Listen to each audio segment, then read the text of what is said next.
Mərhəmətli və rəhimli olan Allahın adı ilə. Əziz dostlar, hər birinizi xoş gördük. Ötən cümə söz verdiyim kimi bu günlərim bəlkə də ilk dəfə eşidəcəyiniz bir mövzu haqqında sizinlə bildiklərimizi bölüşmək istəyirəm. Deməli, bu məsələ şiələrin müsəlman adlandırdıqları, sünnilərin isə hədis rəvayətlərindən görə kafir və yaxud da müşrik elan elədikləri bir şəxs haqqında olacaq. Bu şəxs Peyğəmbərin əmisidir. Əmisi Əbu Talibdir. Dini əslinə uyğun öyrənmək istəyirsinizsə, Elşad Mirinin YouTube kanalına abunə olun, bəyənin və paylaşın.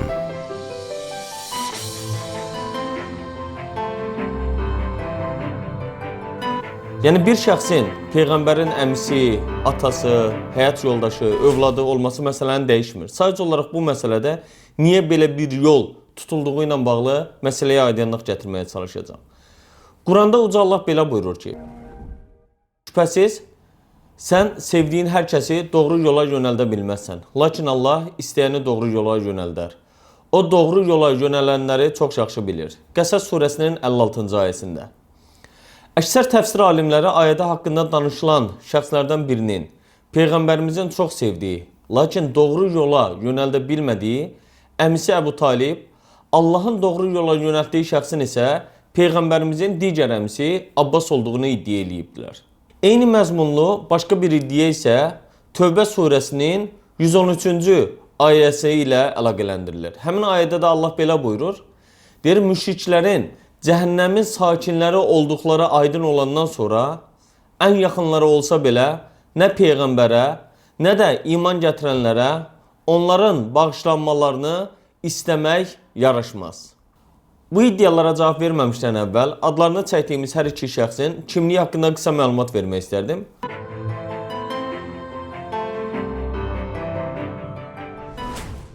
Bunlardan biri yetim Muhammedi babası Abdülmüttəlibin vəfatından sonra 17 il evində saxlayan, övladlarından ayırmayan, həmişə şəfqətlə davranan, hətta ticarət üçün Məkkədən ayrılanda da özü ilə aparan, Peyğəmbərlik veriləndən sonra da onu təhlükələrdən qoruyan, dürüstlüyünə bələd olduğu üçün oğlu Əlinin və Cəfərin ilk inananlardan olduğunu bilməsinə baxmayaraq buna görə heç vaxt etiraz eləməyən, ömründə heç vaxt heç bir pisliyi toxunmayan, dəfələrlə Məkkənin müşrik rəhbərliyinə qarşı qoruyan əmisi Əbu Talibdir.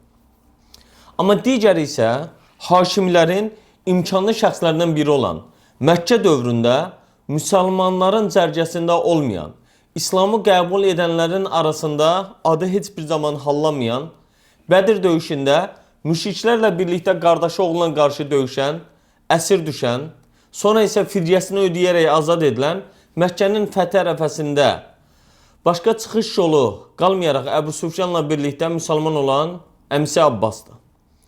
İndi gəlin görək, qeyd elədiyim iki ayənin təfsirində niyə müşrik və günahkar olaraq Peyğəmbərin himayədarı olan Əbu Talib göstərilir. Allahın doğru yola yönəltdiyi şəxs olaraq isə digər əmsi olan Abbas. Bu suala cavab tapmamışdan əvvəl mən istəyərdim ki, siyasi və tarixi hadisəni qısa olaraq xatırlamaq lazımdır. Yəni bunları xatırladığım zaman bu məsələnin arxa planını da öyrənəcəyik. Məlumdur ki, İmam Əlinin öldürülməsindən sonra 661-ci ildə artıq Əməvilər sülaləsi hakimiyyətə keçmişdi və 750-ci ilə qədər davam eləyəcək bu hakimiyyətin ilk illərində, ilk dövrlərində Əli övladları və yaxud da Əli tərəfdarları adlandırılan şəxslərə qarşı ciddi bir şəkildə zülümlər həyata keçirilirdi. Bu zülümlərin də pik həddini bilirsiniz ki, daha çox İmam Hüseynin əzazilcəsinə qətlə yetirilməsindən sonra Yezidin Həccac vasitəsilə törətdiyi zülümlər, Hərrə hadisələrinin baş verməsi və s. davam elətdirdi. Və onun nəticəsində də Əməvilərin son 30 ilində artıq gizli bir müxalifət formalaşmışdı. Bu müxalifətdə təkcə Əli övladları tərəfindən aparılmırdı. Əməvilərə, yəni Ümeyyə oğlanlarına qarşı olanlardan biri də Haşim oğulları, yəni Abbasilər idi. Abbasilər isə Əli övladları ilə əmoğlu olduqlarına görə Əməvilərə qarşı birgə hərəkət edirdilər və bunun nəticəsində də Əməvilər tarix səhnəsindən 750-ci ildə silindilər.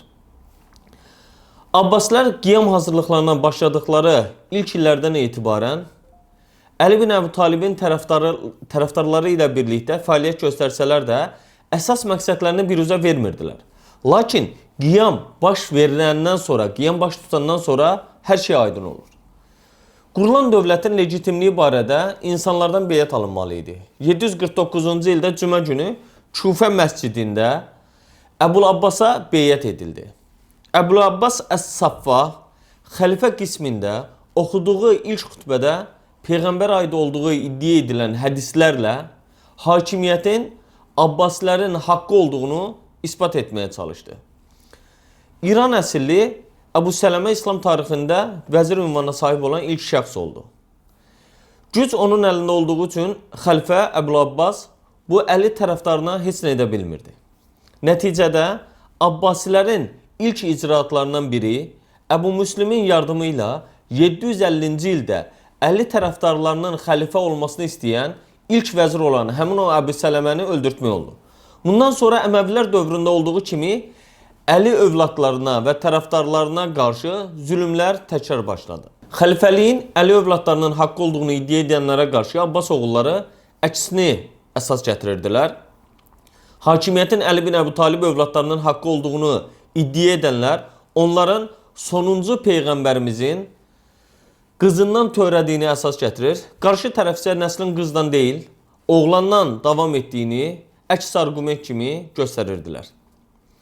Bu arqumentlərini də Abbasilərin Peyğəmbərin əmisi Abbasdan gələnlərin övladları olması ilə əsaslandırırdılar. Bu dəfə də Əli tərəfdarları onların da Peyğəmbərin digər əmisi olan Əbu Talibdən gəldiyini deyərək onlara etiraz edirdilər.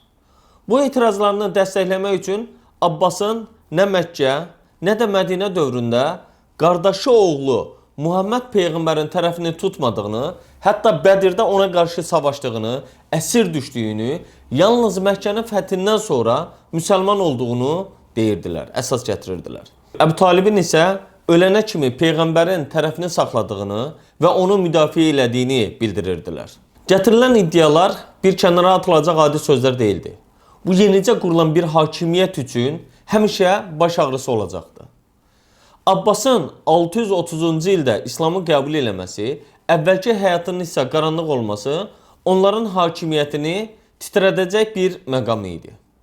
Çünki bu onların qarşısına həmişə çıxası idi. Bunun da qarşısını almağın yeganə yolu var idi. Əbu Talibin gözdən salınması və Abbasın ucaldılması. Bunun üçün də alətlər də hazır idi. Əbu Talibin əleyhinə, Abbasın lehinə hədislər uyduruldu. Nəticədə qardaşının oğlunu ölənə kimi himayə eləyən, ayağına tikan batmasına da razı olmayan, boykot illərində onu təhlükələrdən qoruyan əmi Əbu Talib, dırnaqda qeyd edeyim bunu, müşrik oğlu müşrik elan edildi. Məkkənin fəthində Əbu Sufyanla birlikdə başqa çıxış yolu qalmadığı üçün İslamı qəbul edən Abbas isə Peyğəmbərin Məkkədə müsəlmançılığını gizlədən xəfiyyəsi, agenti elan edildi. Buna görə günümüzdə də özlərini Şiə adlandıranlar Əbu Talibi müsəlman, təəssüflər olsun ki, Əhl-i Sünnə adlandıranlar isə kafir olaraq qəbul edirlər. Peyğəmbərin həyatından bəhs edilən ən erkən kitab olan İbn İshaqın Siyər kitabı var. Siyər kitabında İbn Abbasdan belə bir məsələ rəvayət edilir. Maraqlıdır ki, hədisi də Muhammed Peyğəmbərin əmisi Abbasın oğlu Abdullaha dedizdirirlər. Həmin rəvayətə görə Əbu Talib ölüm döşəyindəykən Peyğəmbərimiz onun La ilahə illallah deməsini dəfələrlə təkid etməsinə baxmayaraq Əbu Talib ölümdən qorxub həmin sözləri söylədi deməmələri üçün demirəm deyib. Bir müddət sonra Abbas Əbu Talibin dodaqlarını tərpətdiyini görür və qulağını ona yaxınlaşdırır, qardaşına yaxınlaşdırır. Sonra Peyğəmbərə tərəf dönərək, ey qardaşımın oğlu, qardaşım sənin deməyini istədiyin sözləri söylədi deyir. Lakin Muhammed Peyğəmbər mən eşitmədim cavabını verib. Buna əsas olaraq Əbu Talibin müşrik olduğunu iddia eləyibdilər. Dinləməkdən bilə qorxdunuz.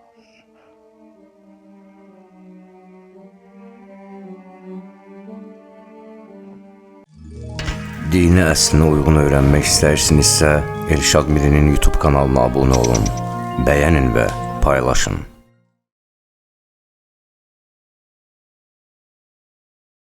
Burada sadalanan məqamlara aydınlıq gətirməmişdən əvvəl Abbasilərin həyata keçirdikləri bir layihə haqqında qısa məlumat vermək istəyirəm.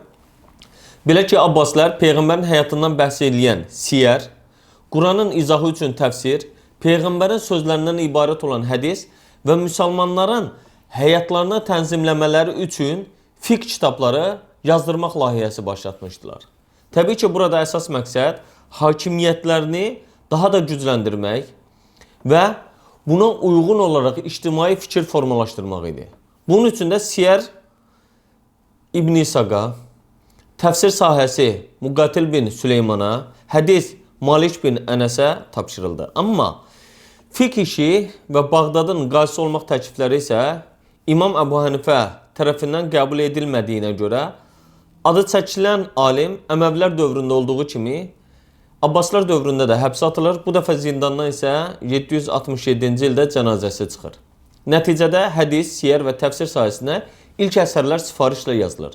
Bunu niyə qeyd etdiyimi də Qəsəs surəsinin 56-cı ayəsi ilə bağlı məsələni izah edərkən bir daha vurğulayacağım. Biraz əvvəl İbn İsaqdan sitat gətirərək qeyd etdiyim hadisəni gözünüzdə canlandırın. Təsəvvür eləyin, hadisəni Muhammed Peyğəmbərin əmisi Abbasın oğlu Abdullah rəvayət edib. Halbuki Əbu Talib vəfat edəndə Abdullah bin Abbas, yəni İbn Abbas heç dünyaya gəlməmişdi. Qəribədir, elə deyilmi? Həmin rəvayətdə də qeyd olunur ki, Peyğəmbərimiz ölüm döşəyində yatan əmisi Əbu Talibdən təkidlə La ilahe illallah deməsini istəyir.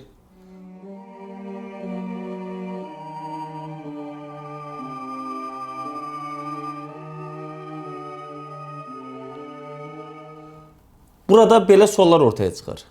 La ilahe illallah demək bir insanın qurtulması üçün kifayətdirmi? Bundan başqa, ölüm döşəyində ölümün əlamətləri görünəndən sonra həmin şəxsin tövbə etməsi onun qurtuluşuna səbəb olurmu? Allahın Peyğəmbəri, haşa, əstəğfurullah deyirəm, həmin ayələri bilmirdimi? Ayədə nə buyurulur? Deyir ki, günah işlər görməkdə davam edənlərdən birinə ölüm gəldiyi zaman mən indi tövbə etdim deyənlərin də, kafir kimi ölənlərin də tövbəsi qəbul deyil. Biz onlar üçün üzücü bir əzab hazırlamışıq. Quran-ı Kərimin Nisa surəsinin 18-ci ayəsindən baxdığınız zaman bunu görə bilərsiniz. Bir də rəvayətin Abbas tərəfindən Əbu Talibin dodaqlarından La ilahe illallahı eşitdiyini, Peyğəmbərin isə eşitmədiyini dediyi hissəsinə gələk. Düşünün, bir adamın La ilahe illallah deməsi üçün Peyğəmbərin eşitməsi şərti olubmu? Bu rəvayətdə Peyğəmbərin dilindən əmisi Əbu Talibin müşrik olduğu təəssüratı yaradılır. Üstün və hörmətli tərəf kimi isə Abbas təqdim olunur. Sanki Abbas özü İslamı qəbul eləmişdi və Əbu Talibin müsəlman olmasını istəyirdi. Bu təəssürat formalaşmırmı? Buradan bu nəticəyə gəlmək olmurmu? Mən indi qeyd eləmək istəyirəm ki, Əbu Talibin vəfatından 192 il sonra dünyaya gələn Muhammed bin İsmail Əl-Buxarinin səhihində Allaha şərik qoşan adam ölüm qabağı La ilahe illallah deyərsə babında, yəni sər lövhəsində belə bir rəvayət öz əksini tapıb. Bundan başqa həmin rəvayətdə Qəsəs surəsinin 56-cı ayəsi xüsusilə qeyd olunur. Həmin ayəyə də bu cür tərcümə verirlər. Şübhəsiz ki, sən sevdiyin hər kəsi doğru yola yönəldə bilməzsən. Lakin Allah istədiyini doğru yola yönəldər. O, doğru yola yönələnləri çox yaxşı bilir. Halbuki, ayənin tərcüməsində Allahın istədiyini deyil, istəyəni doğru yola yönəltdiyidir. Doğru olan tərcümə budur. Yəni, çünki Allah əgər istədiyini doğru yola yönəldirsə, o zaman bir insanın iradəsi, düşüncəsi və yaxud da seçimi qalırmı? Xeyr. Ona görə də burada istədiyini deyil, ayələr digər ayələrdə də olduğu kimi istəyəni doğru yola yönəldir. Yenə Qurandan sonra ən mötəbər kitab kimi təqdim edilib inanılan Buxarinin səhindən həmin o rəvayətləri istəyirəm qeyd edeyim. Özdə Abbas bin Abdülmüttəlib rəvayət edir ki, bir gün Peyğəmbərdən soruşdum, sənin əmnə nə faydan oldu? O səni qoruyar, himayəndə saxlayardı.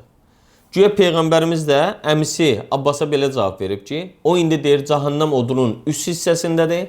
Mən olmasaydım cəhənnəmin dibində olardı. Təsəvvür eləyin, bu rəvayəti Peyğəmbərin digər əmisi rəvayət eləyir. Yenə bununla bağlı başqa bir rəvayəti qeyd edeyim. Bunu da Əbu Səid Əl-Xudri rəvayət eləyir ki, Peyğəmbərin əmisindən söz düşərkən mən onun belə dediyini eşitdim.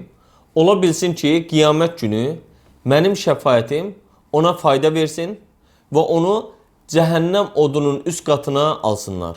Od onun deyir, topuqlarına çatacaq, istisindən beyni qaynayacaq. Bu da Buxarıda qeyd olunur. Təsəvvür edin, burada bir məsələni qeyd edeyim.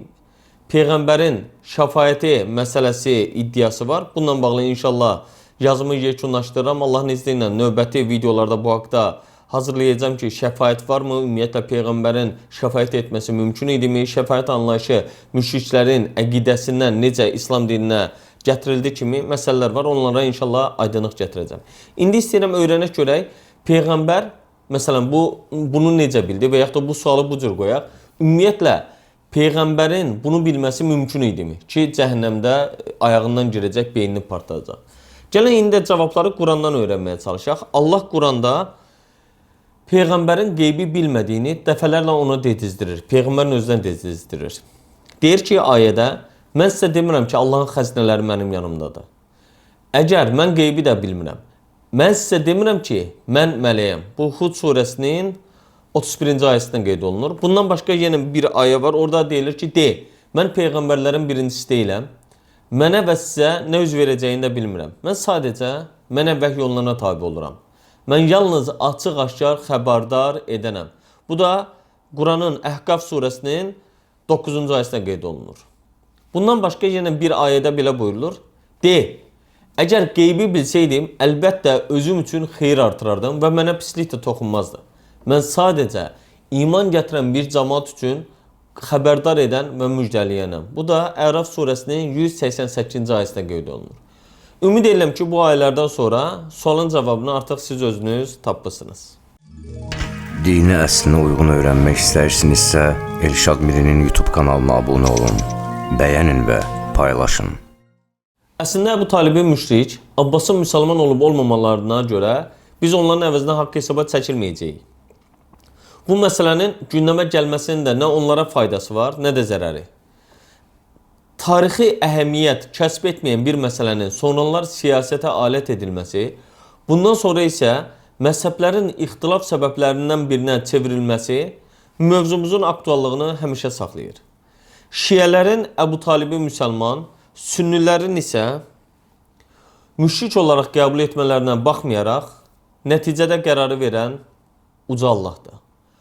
Bu məsələni anlayaraq aradakı ixtilafı üzərimizdən götürüb, bizi birləşdirən dəyərlərə əsaslanmalı və Allahın bizi qardaş adlandırdığını unutmamalıyıq. Ümid edirəm ki, Allahın izni ilə önümüzdəki cümə günü İsa Peyğəmbərin yenidən dünyaya gəlib gəlməməsi məsələsinə aydınlıq gətirməyə çalışacağım. Allahın izni ilə bu videoları sizlərə təqdim edəcəm. İndi isə sizinlə sağollaşıram. İnşallah gələn videolarda, növbəti videolarda görüşənədək. Allah amanında olun.